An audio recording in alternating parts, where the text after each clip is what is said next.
They said monsters don't live in cities, but they never found what I buried beneath the alley lights. I thought I was ready to tell you everything, but before you understand what I've become, you need to know what I used to be. Before the claws, before the blood, before the dreams that smelled like ash and iron, I was just a detective. A good one, maybe. Definitely stubborn. Definitely alone. Back then, I walked the night streets with a badge and a broken moral compass, dragging answers out of shadows that refused to speak. The city? It eats the soft. Only predators survive here. I didn't know it yet, but something in me was already sharpening its teeth. It started with a case, doesn't it always? A mutilated body, dumped like trash near St. Vale's Cathedral, ripped open but not with a knife, clawed like an animal. Except there were symbols carved into the stone. Ancient ones. Ones I swear pulsed when I touched them. That was the night. My curse woke up. That was the beginning of she-wolf transformation. A modern-day werewolf detective. My story, my hunt, my howl. You've heard werewolf stories, right? But not like this. Not in the city, not with a badge, not with female werewolf powers burning beneath your skin while chasing monsters through neon alleys. It rains in this city like it's trying to wash something off. The gutters choke on cigarette butts and secrets. Steam rises from grates like ghost breath. Somewhere in the distance, a train screams, and I swear it echoes something primal, something feral. I wear a coat that hides my scars. I carry a revolver that's never fast enough, and sometimes, when I catch a scent no one else can, I feel her, the she-wolf, prowling just beneath my skin, waiting. They say the curse of lycanthropy runs through blood, but mine didn't come from a bite. Mine came from a name I never knew I carried. A mother. I never met a lineage tied to an ancient pact made to protect humanity, until the pact was broken. Now something else is loose in this city. Something old, something hunting under the same moon I howl at. So if you're still listening, mark this moment, like, comment, leave a trail. Because something's watching me, and if they find this story, they'll erase it like the others they already tried. But I'm still here and I'm not done hunting. I got the call at 2:17 a.m., a body. No ID, no wallet, no hope, dumped behind a nightclub in the Narrows. The alley reeked of piss, cheap vodka, and something worse. Burned ozone and wet fur. That's not something you forget. It hits the back of your throat like static and rot. The Vic's chest was torn open, not stabbed, shredded. 5 deep gashes, too far apart for a human hand. No footprints, no drag marks, no signs of struggle. Just blood soaked into concrete and a single symbol scrawled in crimson chalk beside the body. A crescent moon above an open eye. My partner, Cruz, stared at it too long and muttered, "Witch crap." But I felt it buzz under my skin, like it recognized me. The coroner said the wounds didn't match any weapon they'd ever seen. No metal fragments, no fibers. Just skin flayed in one violent motion, like claws raking through butter. I didn't sleep that night. Not because of the body. Dead is dead. It was the way the blood had splattered. Not outward, like from an attack, but inward, as if something had pulled the heart out from inside. That's not murder. That's ritual. I started digging. That's what I do. Background checks, security footage, scans of old case files that smelled too much like this one. And late one night, buried in a database of unsolveds, I found a match. 6 months ago. Same alley, same claw marks, same symbol, different precinct. Buried fast. Someone wanted it forgotten. That's when the dreams began. First, it was the howling. Low and far off, echoing through subway tunnels and stairwells that didn't exist. Then came the eyes, amber, glowing, watching me from windows that shouldn't have been open. And then I woke up in my apartment with blood under my fingernails and dirt on my feet. I checked the lock. Deadbolt was still latched. Windows closed. But something had changed in me. My hearing got sharper, my sense of smell unbearable. I could track the janitor's cologne through 3 floors of drywall. And when Cruz brought in the security footage from that night, I saw it. A blur, inhumanly fast, moving through shadows behind the club. It stopped under a streetlight just long enough to show its shape. Tall, lean, bipedal, coated in dark fur, eyes glowing like embers. A snout lifted to the air as if sniffing for prey. It looked straight at the camera, then it disappeared. I didn't tell Cruz what I really saw. He'd think I was losing it. Hell, I thought I was, until the next case hit my desk. Another body. This one at the base of the old Elkwood Bridge. Same claw marks, same symbol, same silence from the department. But this time, I found something new. A smear of black fur, coarse and oily, caught in the splintered edge of a support beam. I took it to a contact of mine. Delaney runs a black market forensics shop out of the basement of an abandoned veterinary clinic. She ran it through every known species, not human, not canine, not anything. She looked at me like I was the monster and whispered, "Whatever that came from isn't on any list." I wanted to deny it, but every time I closed my eyes I felt it. Her, the thing inside me, pacing, growling, sharpening. I knew the signs. I'd seen addiction, psychosis, even dissociation. But this was transformation. Real, physical, violent, and something was calling to it. The full moon was 3 days away. Whatever had killed those people was still out there. But I was beginning to suspect it wasn't alone. The city changed after that night.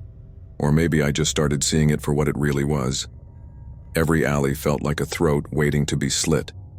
Streetlights flickered like nervous pulses. People walked faster, kept their heads down. Not out of fear of crime, but something older. Primal. Like something was watching from the rooftops, breathing down their spines. I knew that feeling, because it was watching me too. Or maybe it was inside me. It started with the eyes. At first I thought the contacts were defective, my vision blurred at night, and colors twisted wrong. But then I saw my reflection in a shop window, just for a second. My eyes, glowing, amber and wolf slit. I blinked, gone. But the next day it came back. And that night, I felt the pain. A searing heat beneath my fingernails, like knives trying to push through skin. My spine cracked when I leaned forward in the mirror. I tore my shirt off in a panic and watched muscle ripple under my skin, shifting like something was rearranging itself from the inside out. I dropped to the floor, breath shallow. Then came the snarl. It wasn't mine. It came from my chest, low, guttural, alien. I blacked out. I woke up under the overpass, blood on my shirt, mouth tasting of iron and hair, but no wounds. No scratches, just power humming in my bones like a secret language I wasn't meant to know. I needed answers, and fast, before I hurt someone. There was one place left to turn. An underground archive called the Maw, run by a librarian named Vera, ex-occultist, kicked out of the church for seeing too much. She owed me a favor. She pulled a journal wrapped in lambskin from behind a false wall. It smelled like fire and old blood. Inside were sketches, rituals, bloodlines, and one name written over and over. Voss. She looked at me with that dead-eyed stare people use when they're sure they're right and terrified anyway. "Your family," she said. "They were part of the pact. Protectors, moonbound, until they broke the blood oath." I tried to breathe, but she kept going. "Your transformation, it isn't random. It's triggered by trauma. The pact passes only to daughters who survive death. You should have died." She handed me a silver ring etched with a wolf and crescent moon. My mother's, found at one of the old ritual sites. "Welcome back, detective." I stumbled out of the maw into a thunderstorm. The city howled with sirens and wind, but under it, I heard something else. Something calling me, low and sharp like a bone flute. I followed it. The trail led me to the underground tunnels. Old subway, line sealed off after the 1987 fire. No one goes down there anymore, not unless they're desperate. I was. Down there it smelled like death, and wet fur and pack. There was one place left to turn. An underground archive called the Maw, run by a librarian named Vera. Ex-occultist, kicked out of the church for seeing too much. She owed me a favor. She pulled a journal wrapped in lambskin from behind a false wall. It smelled like fire and old blood. Inside were sketches, rituals, bloodlines, and one name written over and over. Voss. She looked at me with that dead-eyed stare people use when they're sure they're right and terrified anyway. Your family, she said. They were part of the pact, protectors, moonbound, until they broke the blood oath. I tried to breathe, but she kept going. Your transformation, it isn't random.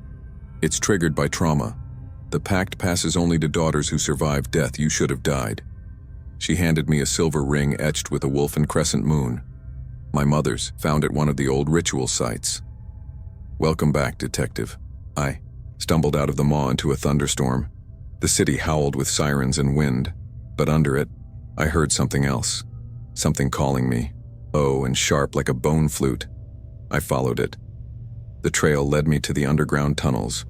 Old subway, lines sealed off after the 1987 fire. No one goes down there anymore.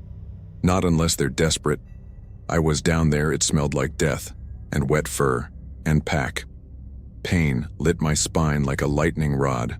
My jaw broke and reformed mid-scream. Hands split open as claws punched through, skin. My vision went amber, veins glowing like molten fire beneath my arms. The beast inside me didn't knock. It took the door off its hinges. I roared, and this time, it was mine. When I woke up, he was gone. The tunnel was a massacre. Walls torn open, blood sprayed in crescents, ancient symbols scratched raw into the stone. I was crouched in the corner, skin slick with sweat, panting like I'd run 100 miles. And my hands were still claws. I stared at them, shaking. Flesh too thick, fingers too long, fur up to my elbows. Slowly, painfully, they retracted, muscle folding, bone snapping back into shape. It wasn't a dream. I changed. I became the monster I was hunting. I found Cruz the next morning. He looked at me like I'd been shot through. You all right? I wanted to lie, but I couldn't. There's something in the tunnels, I told him. Something old. He sighed, pulled a flask from his jacket, and took a long drink. You don't want to know how many cases we've buried that sound just like this. I stared at him. You knew? Not everything, he said. But enough. You think cops don't see the rot in this city? Most just look away. But not your mother. That name, my mother, hit like a bullet. You knew her. She used to wear that same look. Like the world was cracking under her feet, and she had claws growing under her coat. Cruz pulled out a torn page. Brown with age, burned at the corners. A note scribbled in my mother's handwriting. The wolf protects until the moon dies. If you're reading this, it's too late to run. Become the night, or be devoured by it. I took the page to Vera. She didn't blink when I handed it over. Just nodded like it confirmed something she'd suspected all along. The pact, she said, wasn't to protect humanity. It was to imprison something. I shook my head. What? There was a being, older than the curse, older than names. Your bloodline didn't bind it.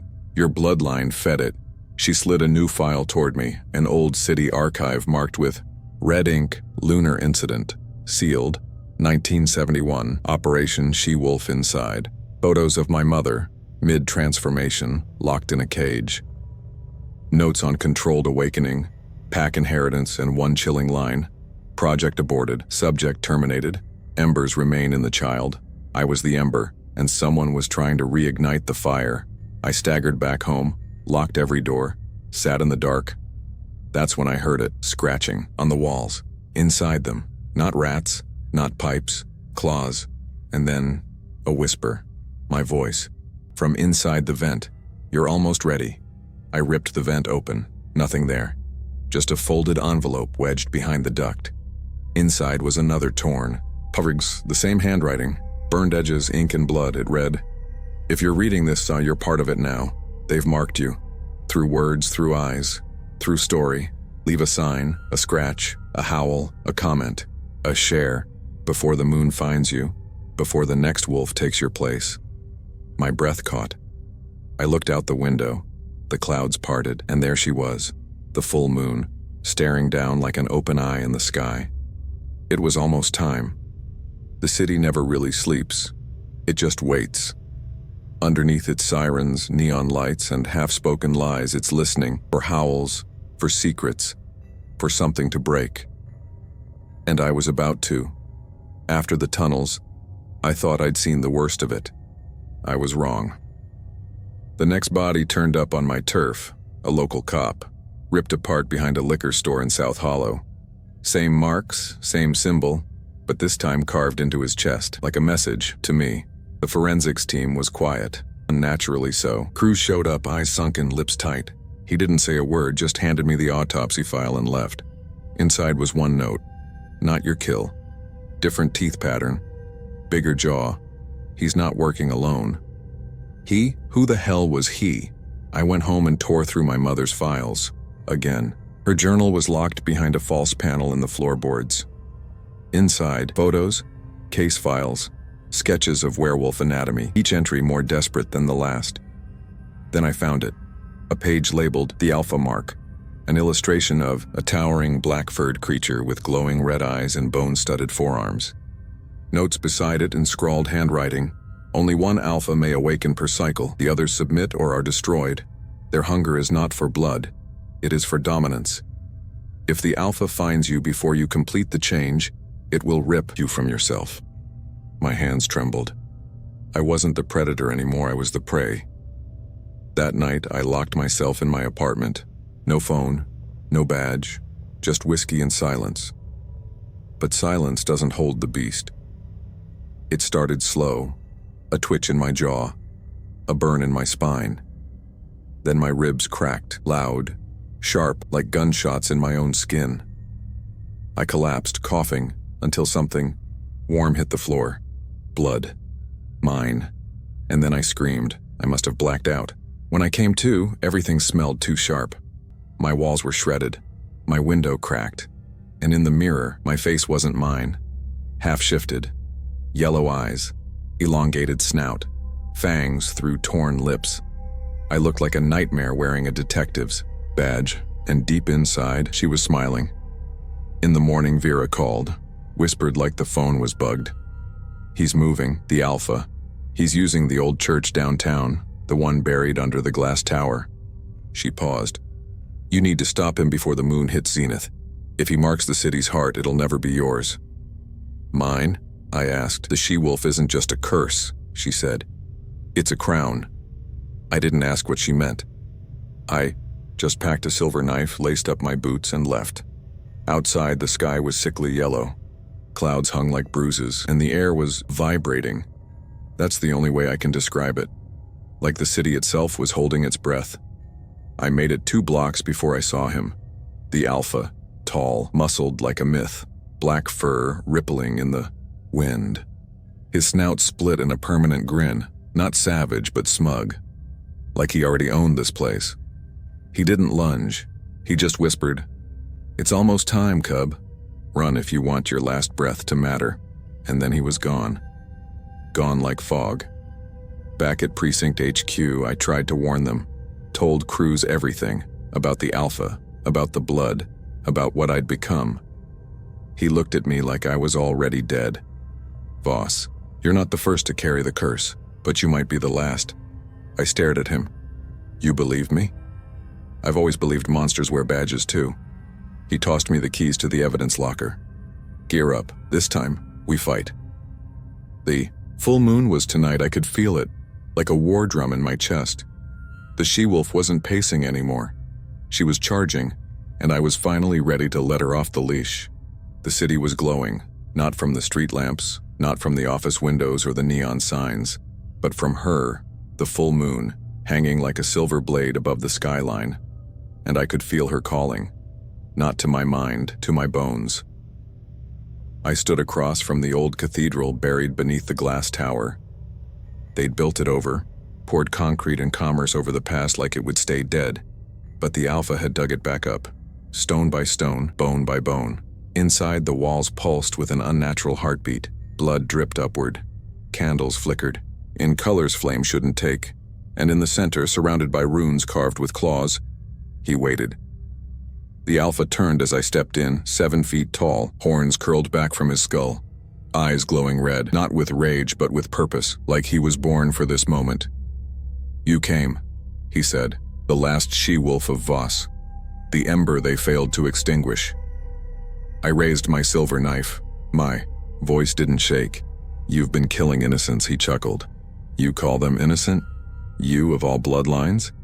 Your mother struck the pact and broke it. She tried to keep the curse from you, but it always finds its way home." I lunged. Steel met claw. Sparks flew. He caught my arm mid-swing and threw me across the room like I weighed nothing. My ribs cracked on impact. Breath gone, vision darkening. "Still so human," he growled, stepping forward. But then the moonlight struck my face through a broken window, and something answered. It wasn't a snap this time. It was a detonation. Flesh peeled. Bones broke open like cocooned wings. My spine elongated. My face cracked into a snout. Hair erupted from every pore, silver streaked with black, glowing like smoke under the moonlight. My scream deepened, became a howl, and when I opened my eyes, I saw an amber. I saw an predator. I wasn't Lena anymore. I was the she-wolf. We collided like gods made of sinew and rage. I slashed across his chest. He roared. He bit my shoulder. I sank my claws into his throat. Stone shattered beneath us. Candles exploded. He grabbed me by the throat, lifted me. "You don't even know what you are," he hissed. Then he slammed me into the altar. Reveal of the true. Curse origin blood leaked down the old stone. It sizzled where it touched ancient carvings. And then I saw it. A vision flashed into my mind like lightning behind closed eyes. A woman, my ancestor, cloaked in ash, kneeling before a wolf spirit, not asking for protection, offering it blood, a pact made not to save humanity, but to rule it. The she-wolf wasn't born of love. She was born of rebellion, of fire, of vengeance. Back in the cathedral, I rose, broken, bleeding, glowing. I know exactly what I am now, and I bit into his throat. We tumbled down the altar in a storm of fur and fangs. The moon flooded through the stained glass, turning the room silver blue and blood red. And when it was over, when the growling stopped, only one of us was still breathing. I stood, naked and steaming under moonlight, surrounded by ruin. My hands clawed, my heart howling, but in my chest for the first time there was silence. Not peace, but understanding. The she-wolf wasn't my curse. She was my birthright. Cruz showed up, after the smoke cleared, didn't ask what happened, just threw me my coat and muttered. I told him, "No one listens till something bleeds." I slipped the silver ring onto my finger. My mother's. It pulsed once, like a heartbeat. "I'm not running anymore," I said. "No," he said, "you're leading." The city never noticed. No news reports, no screams echoing down the alleyways. Just another night passed beneath flickering neon and a full moon.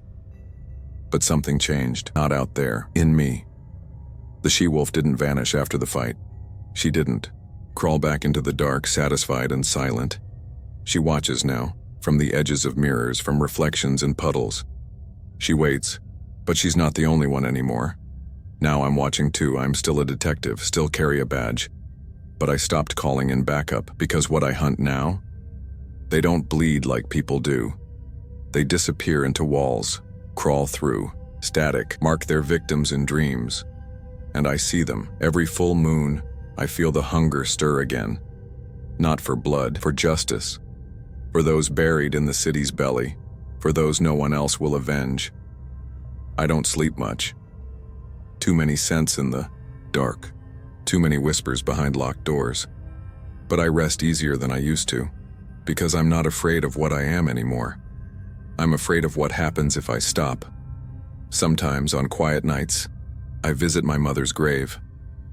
I tell her what I've become, what I've had to do, and somewhere in the wind I think I hear her howl. Not mournful, proud. The city still forgets its monsters, but I don't, because I am one, and I've got work to do. Maybe you saw something tonight, a flicker in the corner of your screen, a chill on the back of your neck. Maybe you heard the low growl between the lines of the story. Maybe you felt seen. If you did, mark it. Leave a sign, scratch your name into the silence. Howl in the comments, like, share, so I know who's still out there, because the full moon's not done rising, and neither am I. And for those who hunger for more, step deeper into the shadows with our ultimate werewolf horror playlist, linked in the description below. In the world of horror, the scariest things happen when you least expect them. And trust me, you don't want to be left in the dark. Welcome to the darkness.